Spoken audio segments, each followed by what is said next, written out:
অহংকার করে অন্যকে ছোট দেখায়, নিজে কখনো বড় হওয়া যায় নাই। যারাই দেখাইছে নিজেরই পতন হয়েছে। এই কথাটা মাথায় রাখবেন। আপনি কারো কল্যাণে, কারো ভালো দেখে যদি আপনি হিংসা করেন, কোনো হিংসায় পদক্ষেপ নেন, ক্ষতি আপনার হবে, যে তার কোনো ক্ষতি হবে না। কারণ বান্দা যখন বান্দার ক্ষতির পিছনে লেগে যায়, এই কথা মাথায় রাখবেন। কোনো বান্দা যখন বান্দার ক্ষতি করার পিছনে লেগে যায়, যার ক্ষতি করার চেষ্টা করে, সে যদি রবের দিকে তাকায়, ধৈর্য ধরে, সহ্য করে, চুপ করে বসে থাকে, রব্বুল আলামিন তাকেই সাহায্য করে এগিয়ে দেয়। তো সেজন্য মনে রাখবেন, কেউ যদি আপনার পিছনে লাগে, আপনি তার পিছনে লাগেন না। কেউ যদি হামলা করে, আপনি হামলা করতে যায়েন না। কেউ গালি দিলে উত্তর দিতে যায়েন না। কেউ আপনার নামে সমালোচনা, বদনাম করলে শুনো, কষ্ট লাগলো, চুপ করে থাকবেন, পাল্টা উত্তর দিতে যায়েন না। কেউ আপনার ব্যবসা লস করার জন্য যদি প্ল্যানিং করতে থাকে, ধরতে পারলেও তাকে অপরাধী বানায়েন না। কেন জানেন? আপনি যখনই এরকম সিচুয়েশন করবেন, শুধু একটা কথা বলবেন, ইয়া রব, তুমি তো সব কিছু দেখতে পাচ্ছ। ইয়া রব, তুমি তো সব কিছু শুনো। তো ইয়া রব, তুমি তো সব কিছু জানো। আল্লাহ, আমি তোমার দিকে তাকাই, তোমার হুকুমের অপেক্ষা করছি। আমার হাত আছে, আমি তাকে মারবো না। আমার মুখ আছে, আমি তাকে বাজে কথা বলবো না। আল্লাহ, আমার সব আছে, তার ক্ষতি করার জন্য 100জন মানুষ কিনে মারতে পারবো, আমি সেটা করব না। কারণ করলে তো তুমি নারাজ হবা। আল্লাহ, আমি তোমাকে খুশি করতে চাই, তোমাকে রাজি করতে চাই। দুনিয়া আমার দুশমন হোক, আমি তোমাকে রাজি করতে চাই। একবার বলে দেখেন, দেখেন আল্লাহ পাক আপনার পক্ষ হয়ে এমন এমন কাজ করবে, যেখানে কোনো প্রমাণও থাকবে না। জয় আপনার হয়ে যাবে, সম্মান আপনার হয়ে যাবে, রিজিক আপনার বরাদ্দ হয়ে যাবে বেশি আকারে। সুবহানাল্লাহ। বলা হয় ইন্নাল্লাহা মা'আস সাবিরিন। আল্লাহ কার সাথে? ধৈর্য ধারণকারীর সাথে। বলেন তো, আল্লাহ কার সাথে? আমি সবার একটু আওয়াজ চাচ্ছি, আল্লাহ কার সাথে? তো বিপদ যদি আপনার না আসে, ধৈর্য ধরবেন কেমনে? তো ধৈর্য ধারণ করার জন্য তো বিপদ আসতে হবে। ধৈর্য ধারণ করার জন্য তো গালি শুনতে হবে। ধৈর্য ধারণ আছে কি নাই ক্ষমতা, সেটার জন্য তো মাইর 3টা খাইতে হবে। ধৈর্য ধারণ আছে না নাই সেই ক্ষমতা আপনার মধ্যে, সেজন্য তো আপনার পিছনে শত্রু থাকার দরকার আছে।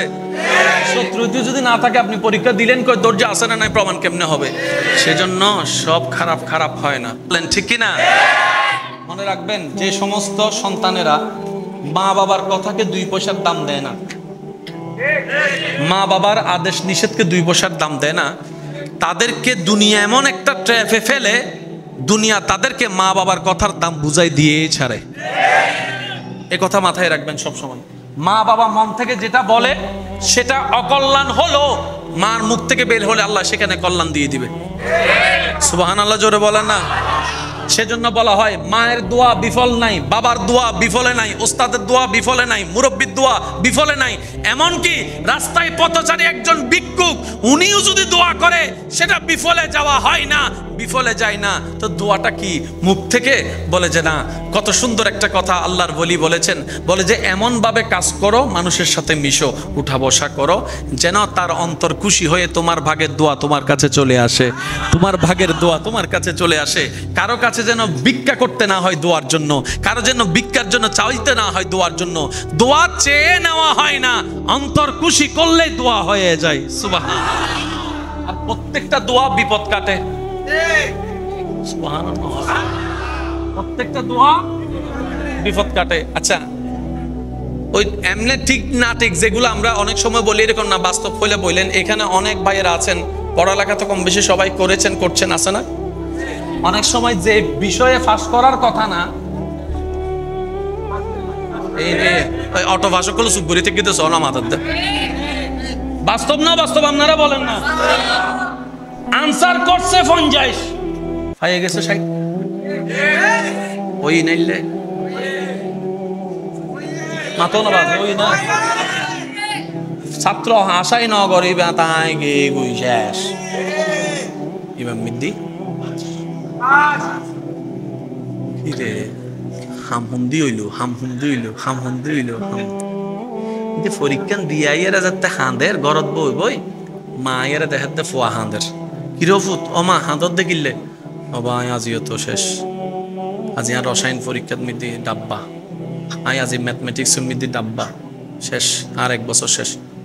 মাই ফৌতুরে শান্তি দিয়ে মাথা দোদ বলে হতে, ও বেটা টেনশন না করিস, আল্লাহ আছে জানো না, আল্লাহর উদ্দে না বসার আবি কির ফাঁস ফেলে মার জবানত বাইরে আল্লাহ খুশি হই, আল্লাহ হতে কিউ 60 আনসার মিদি 40 দর দে তুই তুই 40 দে, ফেরেশতায় 80 লিখি দেস। সুবহানাল্লাহ, কি এন্ড হবে না গরজ চাই? আরো জোরে হন ভাই, মনে থাকবে ইনশাআল্লাহ। সেজন্য কখনো রবের বান্দা যারা, তারা মন ছোট করতে হয় না। আরেকটা আবদার করি, আপনার কাছে যদি কেউ টাকা পায়, জিনিস পায়, দিয়ে দেন, সামর্থ্য থাকলে দিয়ে দেন। আর যদি আপনি পেয়ে থাকেন তাহলে মাফ করে দেন। আমি দুইটা শব্দ বলেছি, একটু খেয়াল করবেন। যদি আপনার থেকে কেউ পায়, সামর্থ্য থাকলে দিয়ে দেন, সামর্থ্য না থাকলে তার সাথে একটু সাক্ষাৎ করে, পারলে দিব, না পারলে দাবি রাখিস না, মাফ করে দেন। তুই 5 লাখ পাস, ধর আমি তোরে 2 লাখ দিচ্ছি ভেঙ্গে ভেঙ্গে, আমারও তো লস, দিলাম, বাকি 3 লাখ তুই আমার মাফ করে দিস। আর যদি আপনার থেকে কেউ পায়, তার একটু যদি দরকার হয় ওয়ার্নিং দিবেন, আর যদি দরকার না হয় আপনি তাকে বেশি জ্বালাবেন না। কেন শুনেন, সাথে সাথে একটা নিয়ত করেন, আল্লাহ আমি এই পর্যন্ত যাকে যত দাঁড় দিয়েছি সবগুলা তোমাকে খুশি করার জন্য কর্জে হাসানা দিয়েছি। শুধু আপনার কাছে হচ্ছে এটা, এই নিয়তটা করা এই মুহূর্তে, আল্লাহ আমি এ পর্যন্ত যাকে যত টাকা দিয়েছি সবকিছু তোমাকে খুশি করার জন্য আমি কর্জে হাসানা দিয়েছি। তাইলে হবে কি জানেন, যত জন থেকে আপনি টাকা পান, যে পরিমাণ টাকা, প্রত্যেক দিন আপনার আমলনামায় এত টাকা পরিমাণ দান সদকা করার সওয়াব প্রত্যেক দিন লেখা হয়ে যাবে। সবে সব জমছে, টাকাটা তো আপনি পাচ্ছেন না। হাসরের ময়দানে যখন যাবেন, কেউ যদি আপনার টাকা না দেয়, ওই একটা টাকা আপনাকে বুঝাই দেওয়ার জন্য, 2টা টাকা বুঝাই দেওয়ার জন্য সে 70-80 বছরের কবুল করা সওয়াবও আপনাকে দিলে কাজ হবে না, আপনার সেদিকেও লাভ হয়ে যাবে। তো যদি পেয়ে থাকেন অবকাশ দেন, নিয়ত ওইটা আল্লাহ কর্জে হাসানা দিয়েছি। আর যদি আপনার থেকে কেউ পায়, লেনদেনটা হিসাবটা বুঝাই নেন। আমার কথায় মনে কষ্ট পাচ্ছেন না? আজকে না হয় কালকে তো হিসাবটা করতে হবে, আজকে করে নিই না, ওই হিসাবটা তো বড় কঠিন হবে, ওইটা তো বড় কঠিন হবে। মনে রাখবেন, আল্লাহর থেকে মাপ পাওয়া সহজ, বান্দার থেকে মাপ পাওয়া কঠিন। তো হকুল্লাহ নষ্ট হলে গুনাহ, হকুল এবাদ নষ্ট হলেও গুনাহ। তা আল্লাহর হক নষ্ট হলে আল্লাহ তো রহমান রহিম, আল্লাহ 1000 কোটি বছরের গুনাহগারকেও মাফ করে দেয়, কিন্তু বান্দা তো চাইলে নাও মাফ করে না। সেজন্য হকুল এবাদ বড় কঠিন জিনিস। তো হকুল এবাদ কি কি? মুখের হক, হাতের হক, চোখের হক, কানের হক, ব্যবহারের হক, ব্যবসার হক, লেনদেনের হক, টাকার হক, জমিনের হক, ঘরের হক, সংসারের হক। কারো জমিনের 1 ইঞ্চি যদি ঢুকাই ফেলেন, তাকে অন্য জায়গায় 2 ইঞ্চি দিয়ে দেন, লাভ কি হবে আপনার জানেন? দুনিয়া তো ইজ্জত আপনার বংশের হবে, যে আর কারো হবে না। কিভাবে বুঝাই আমি আপনাদেরকে? যদি রাজত্ব, ক্ষমতায়, টাকা পয়সায় সবকিছু হতো, মোগল সম্রাট যারা ছিল, ওই যে তাজমহল, বলেন না রে ভাই, তাজমহলের চাইতে এরকম রাজা বাদশাহ কই? তাদের সামনে তো আপনার আমার অস্তিত্ব নয়। আজকে শাহজাহান কোথায়? বাদশাহ আকবর কোথায়? বুঝতে পারছি কথা?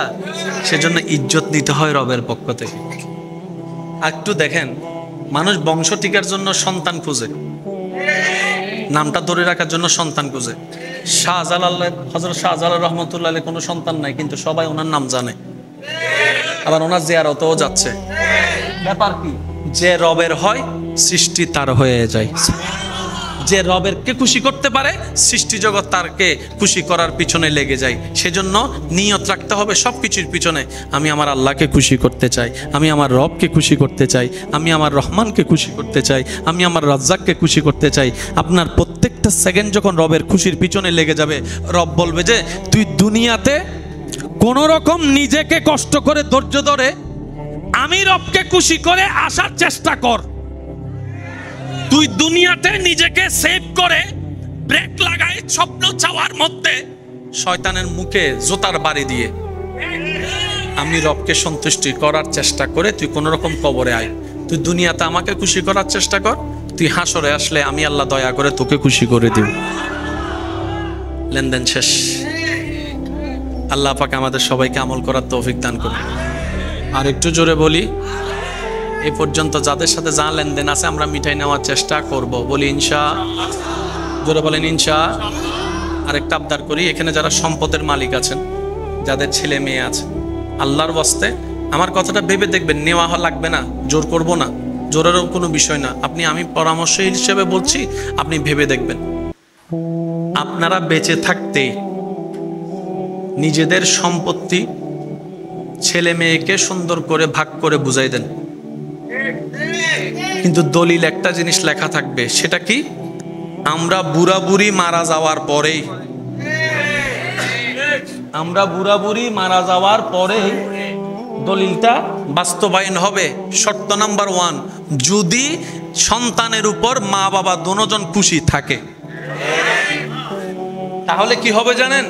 বড় ভাই 2 নম্বর, 5 নম্বর, 10 নম্বর চোরাচুরি মামলা মামলা করার সুযোগ।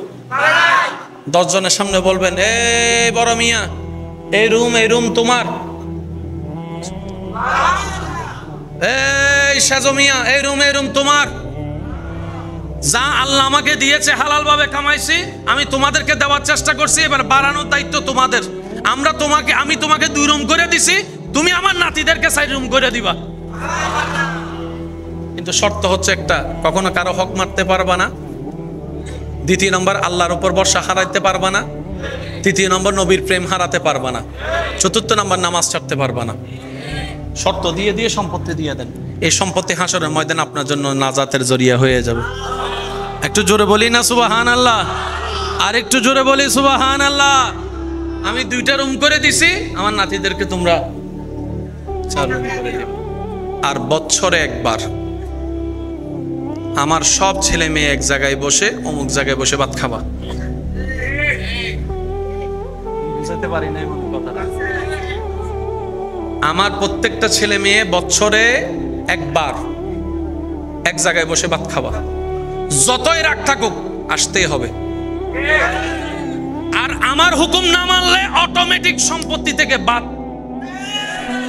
সম্পত্তি বাঁচানোর জন্য হলো তো বাদ, সামনে আসলে তো দেখা হলে তো চোখে চোখ হলে তো একটু মায়া একটু লাগলে তো রাগ একটু, 2 ভাই হয়তো জড়াজড়ি করে, কোলাকুলি করে।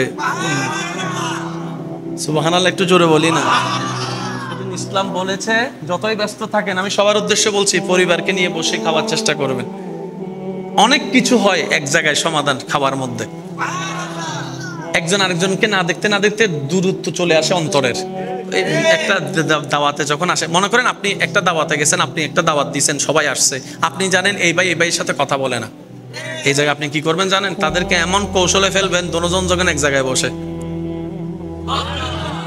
কারণ আপনি তো মেজবান, আপনি এমন ভাবে সিচুয়েশনটা করবেন, ভাই 2টা জন এক জায়গায় বসে, যাই আপনিও বসবেন, এমন ভাবে বসবেন, ভাই ওনাকে একটু নিয়ে দেন তো। সে তো আর বলতে পারবে না আমি দিব না। কিছু কাজ মুখে নয়, কাজ দিয়ে করাই নিতে হয়। এটাই ইসলাম, বলেন না সুবহানাল্লাহ? আর ইসলামের মতো গোছানো সুন্দর পৃথিবীতে আর কিছু। সেই ইসলামকে আলোকময় করে দিয়েছেন। আল ইয়াউমা আকমালতু লাকুম দীনাকুম ওয়া আতমামতু আলাইকুম নিয়ামাতি বলে আল্লাহ আমাদের নবীর মাধ্যমে ইসলামকে পরিপূর্ণ ঘোষণা করে দিয়েছেন। সুবহানাল্লাহ। কোন নবী? যিনি ওয়ামা আরসালনাকা ইল্লা রাহমাতাল লিল আলামিন ওয়া আলা নবী ইন্না আতাইনাকাল কাউসারের শান ওয়া আলা নবী ওয়ালা সাউফা ইউতিকা রাব্বুকা ফাতারদার পাওয়ার অফ অটনি ওয়া আলা নবী ইন্না আতাইনাকাল কাউসারের সম্পদ ওয়া আলা নবী। সেই নবী আমরা পেয়েছি, মনে রাখবেন, সেই নবীর উম্মত হওয়ার যোগ্যতা আমাদের কারো ভিতরে। আল্লাহ দয়া করে ওনার উম্মতের লিস্টিতে নাম রাখছে বলে এখন ইজ্জতে আছে। আল্লাহ পাক আমাদের সবাইকে কবুল করুক বলে আমিন।